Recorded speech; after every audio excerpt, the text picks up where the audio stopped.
Tonight, an Eyewitness News exclusive and an update on our investigation into that historic Jewish cemetery with crumbling crypts and exposed bodies. After our story aired 2 months ago, the cemetery moved quickly to make repairs, but as one family points out, a key question remains unanswered. What happened to the money? Here's investigative reporter Jim Hoffer. I don't understand why you don't want to talk to us about this. Bayside Cemetery has become a big embarrassment for Congregation Sher Zedek. Back in July, we reported how the Upper West Side Synagogue had so badly neglected their historic Jewish cemetery in Queens that crypts had been left wide open. One tomb actually had broken coffins with exposed skeletal remains. Today, that crypt has been cemented shut, and parts of the cemetery have been cleaned up, although wide areas still look like a jungle. I accept that there is progress being made. The real issue is, what about next year?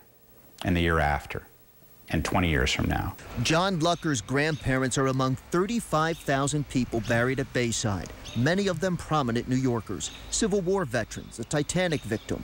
Lucker's grandfather operated the Warnock Uniform Company, which made the nation's military uniforms.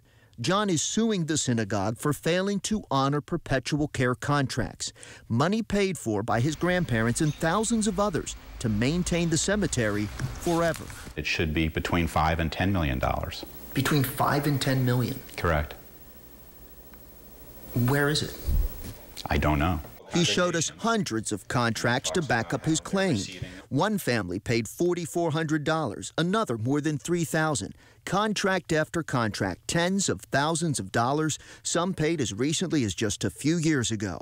Each contract clearly stating the monies are to go for the perpetual care of lots, plots, or graves at Bayside. Where's the money? The money was there, it was paid, it should be there, it should have been managed correctly, and it's gone. It's a question we pose to the current rabbi who inherited the problem. What's happened to the perpetual care funds? I'm not going to answer questions now. Thank you. Don't you feel any obligation to respond to some of the questions about Bayside? Not to you. Why not?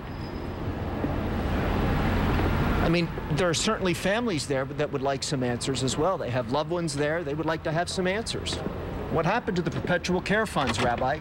Conditions at the cemetery became so dire a few years ago that a funeral director stepped in and voluntarily donated coffins and workers to reinter 32 bodies exposed in their tombs.